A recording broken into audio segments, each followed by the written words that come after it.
Now everybody loves a rags to riches story, but what about the story of a man who hailed from a small little town, a village town, and went on to become the leader of the second largest population in the world?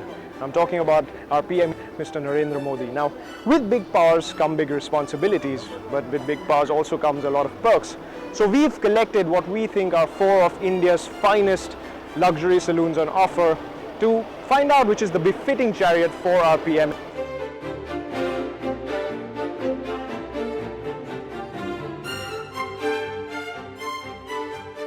Our journey begins right here from the Vadnagar railway station, where it all began for Narendra Modi, where he'd come as a little boy and sell tea with his dad. And we're gonna drive all the way to the national capital, New Delhi.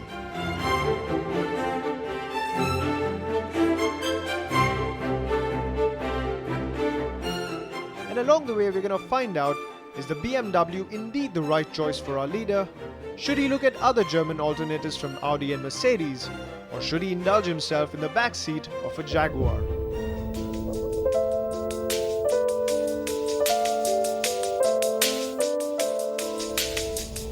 Unlike most of our test drives, this one requires me to sit in the back seat and lounge about. Now, we don't really expect our Prime Minister to drive his own limousine, right? And to be quite honest, with the cars we have for company today, I don't really quite mind. So I'm going to be doing most of my talking from back here. Now you must remember that the cars we have here, they've all got more powerful iterations available in the market as well. They're also all easily customizable to equip them with the latest bulletproofing and armory as well. But what we've got here are the more sober and grounded versions of these cars. So we've got 3 diesels and we've got 1 petrol hybrid. Anyways, let's start talking about the Jaguar XJL. If we wanted our Prime Minister to get out of the best looking car, I think we'd all unanimously agree it would have to be the Jaguar XJL. Now, it's not an all new car, it's just been upgraded, but it still continues to be quite youthful and exuberant. I think the closest second that I would say comes to the Jaguar XJL is the new S-Class. But the more you think about it, I think the Jaguar XJL is the kind of car that a young CEO would buy. But a Prime Minister like Narendra Modi, well, I'm not too sure. So the other 3 cars we have are German cars. This one, the Jaguar XJL, is a British car that is well owned by an Indian company. You get what I'm hinting at, right? Politics is all about the statements that you make, and if the Prime Minister wanted to play the indigenous card, he would want the Jaguar XJL in his fleet.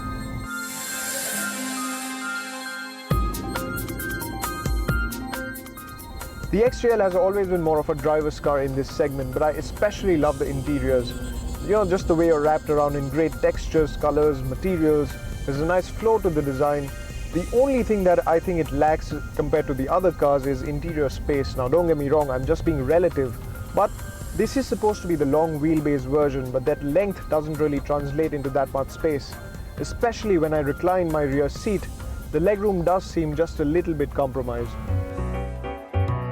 Jaguar is no stranger to driving royalty around. It is the only automotive manufacturer to be conferred with 3 royal warrants by the Queen of England and is the official motoring partner of the coronation ceremony. Now, since it's been taken over by an Indian company, it would be apt that the XJL, the best Jaguar has to offer, be a part of the Indian Prime Minister's fleet. But the Germans are in no mood to take it lying down, and they have 3 excellent arguments as to why the most important automobile in India should be German. And the first one starts with the letter A.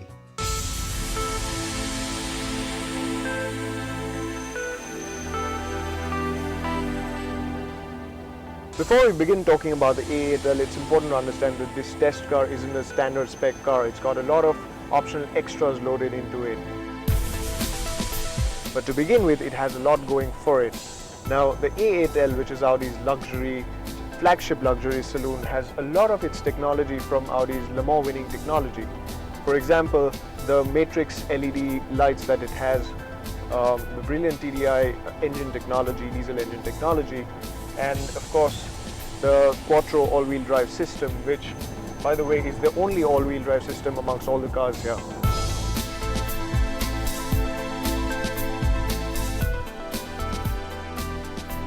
Now, when compared to the other cars, when you're sitting in the back seat of the A8L, it seems that you're in control. I mean, look at the number of controls on this panel. It's almost like you're controlling the whole car. It's like this is the Starship Enterprise and you're Captain Kirk who's sitting in the back and controlling the whole ship. Quite cool actually. This 3-litre TDI engine isn't the most powerful of this lot, but it's quite peppy and energetic, and Rishad here tells me that it's quite a hoot to drive as well. So if the Prime Minister had these occasional urges to get behind the pilot seat, I'm quite sure that he'd appreciate the A8L. And well, if not, then it's customary that he hires Jason Statham as a chauffeur. Unlike the Jaguar's flourish, Audi prefers a more understated but powerful design language. The exterior design follows a straight and flat theme, and it's a simple yet muscular form. Now, if the PM wants to be discreet but travel in comfort, the A8L may be the right car. But sometimes, it's just a little bit too subtle. Come 2016 and there will be a new A8L, which brings me to the question, should our leader not have the freshest and the just minted?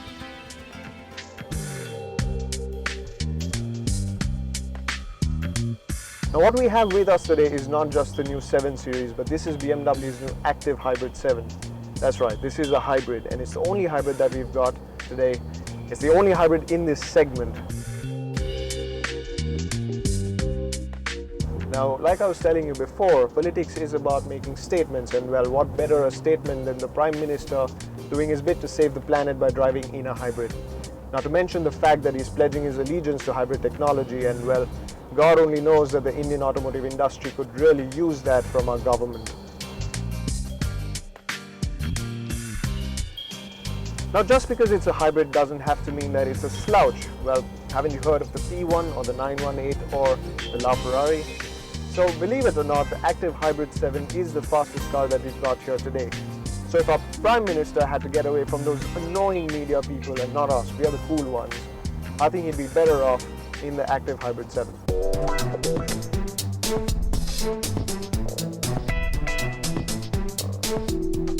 Now I know that BMWs are predominantly driver's cars, but I have to say that I'm actually quite happy being in the back seat here.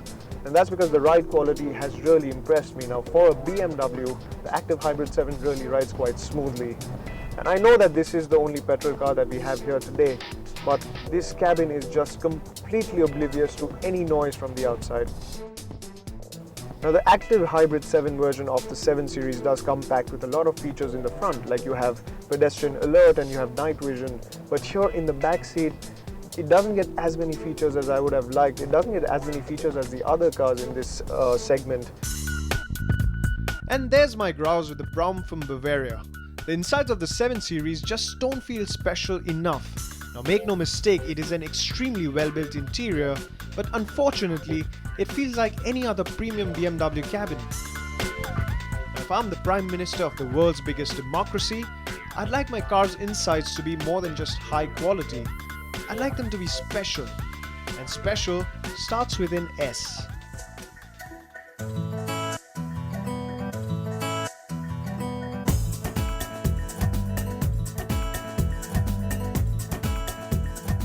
Now all the cars that we have here today are new cars, but while the others have just received updates, the S-Class is an all-new car, and we know what happens when a new S-Class is launched.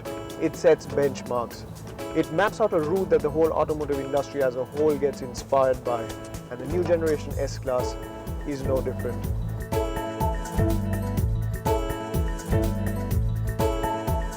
Now in the other cars, you'll find a lot of things that they share along with other cars in their portfolio. But with the new S-Class, you can be sure of one thing, and that is there is nothing like the S-Class yet. Now I'm sure that this is the direction that most Mercedes-Benz cars will be following soon.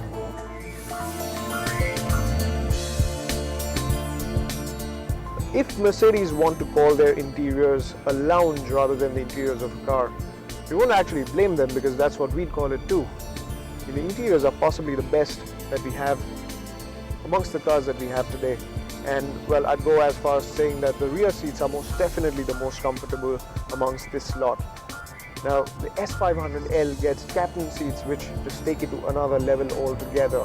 They're like high-tech lazy boys. Oh, and we absolutely have to talk about the ambient lighting. I mean, the other cars also have it, but in the S-Class, it just feels that you're sitting in a Pink Floyd Pulse concert, especially at night.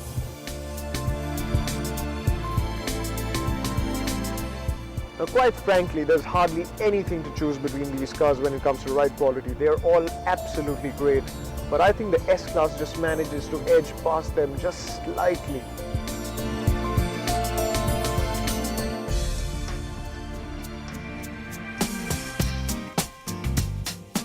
If a Prime Minister likes his music, I'm sure he'll absolutely fall in love with the Burmester sound system in the S. It is definitely the best sound system we've ever heard in a car. The S-Class isn't as loud as the others and is actually actively conservative in styling. But that's just the skin. The interior is anything but staid. It will spoil you silly. You'll want to have an S-Class parked inside Racecourse Road just so that you can work out of it instead of a room. And what seals the deal is that it offers more equipment, more gadgets and more comfort than the others while being priced in the same ballpark. Not that the Prime Minister of India ever has to worry about the price.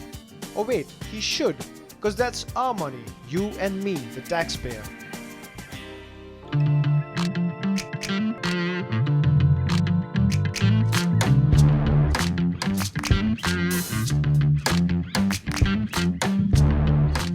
While I get over the fact that I was driven in 4 of the ultimate examples of motoring luxury, from 4 of the world's best creators of luxury cars for over 900 kilometers, let me remind you of the purpose of this test.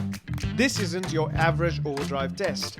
What we've concerned ourselves with is that one mobile chair in which matters of national importance are thought and discussed. The seat of power. Now, if nothing, the story of Narendra Modi ought to inspire the common man that much like he was ambitious enough to move from being a tea seller to becoming the Prime Minister of our nation, they too could move from buying small, cheap hatchbacks to these epitomes of automotive technology. After driving 900 kilometers in the backseat of all 4 cars, I'd have to say that for our Prime Minister, we'd have to suggest that the new S-Class would be the car for him. Now, he deserves a car that has the title of the best car in the world. Besides, it's an all-new car.